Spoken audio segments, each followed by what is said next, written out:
This is Straftanz. We are here at Resistance Festival 2012, and we are here to escalate everything. Hi there, we're Resistance 2012. I'm here with Jörg and Kai from Straftanz. Guys, Straftanz for the non-German speakers, is it roughly punishment dance? We are not going to talk about that. You're not going to talk about it? No. The question comes up again and again, and it doesn't make sense to talk about it. It doesn't make sense to explain the right thing to the wrong people. Fair enough.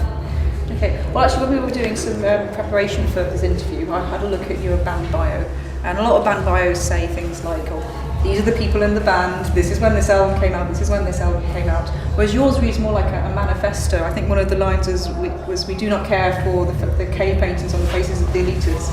And I always think that gets you quite interested in a band when you read that as the bio and you don't actually know anything about them. Do you think you live up to this in your live shows? Is this something that you're going? Would you say this is your manifesto? This is what we do, because we don't like band bios. We don't like them at all, because most of them are just pretentious bullshit. I did this for so many years, and then I did that, and I wasn't successful as well. I can't see what this is about, and so because of that, we wanted to give a feel of what we do, and our manifesto is kind of a little bit, well, expressionist, Dadaist, and things like that, and it of course expresses what we do. And about the cave paintings in the faces of the elitists, it's just like this. You know, you can do whatever you like. You can push yourself up, fancy yourself up.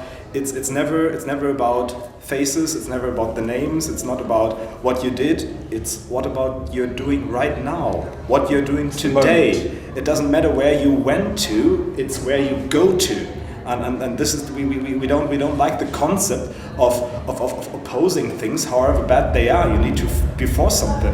Yeah, and obviously from your back in 2007 when you had For Whatever, and then you released another album last year. It's Mainstream Sellout Overground. What's next? Where are you moving to from this? Well, title of the next album is Für das Dagegen. It's roughly translated in favor of opposition. It's an album about saying no. And we started to collect ideas for that one, and we don't know when we're going to finish it, but we are on it. Mm-hmm. We're at the moment working on it. We have ideas for artwork, for everything basically, and this is going to get moving soon. So you've said a few times in interviews in the past that people don't need to remix your tracks. Your tracks are club ready. They are already. So is this something that you still agree with, or is this something you'll keep on doing? We love remixes actually. But we don't need a club edit. I mean, sometimes here and there we do silly tracks that are not compatible with the dance floor, except for if you want to dance closely and grab ass or something like that.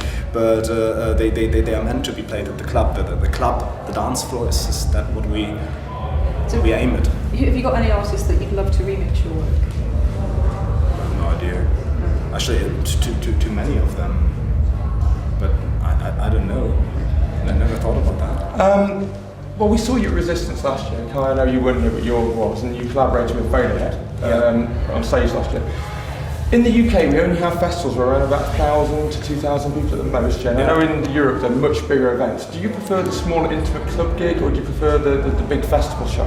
Yeah, I prefer definitely the smaller gigs, because as we said, the bigger the event is, it doesn't make it better.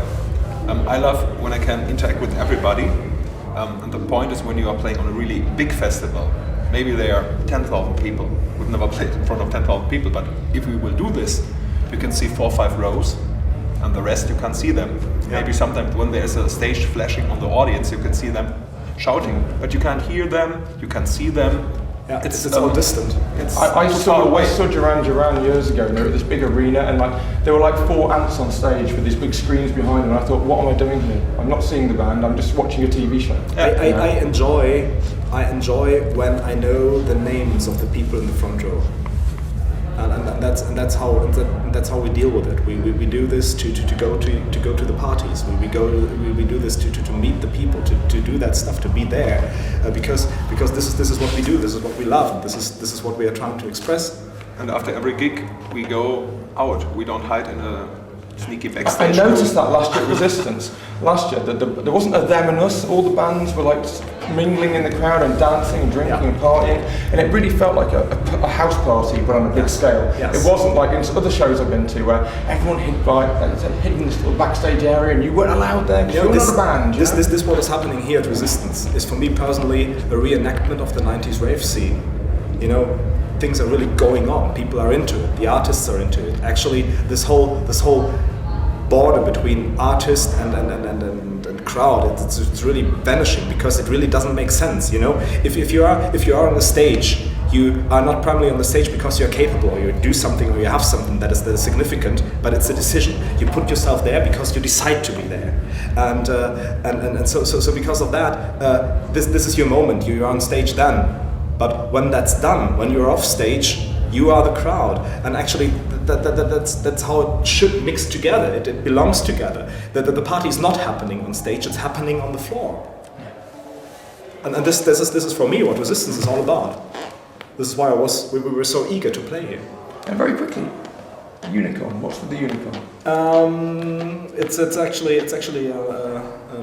a child of us and of Jeff Lee from Modulate, because last year at Resistance I had her with me, and we've been with roughly 40 people at the Jury's Inn at Jeff's hotel room, and got kicked out by security, and while they were knocking at the door and ringing the phone and stuff like that, Jeff started to do roughly this. You know, he was acting like this thing was whispering to him, and he said things like, "My friend Dorothy doesn't like you.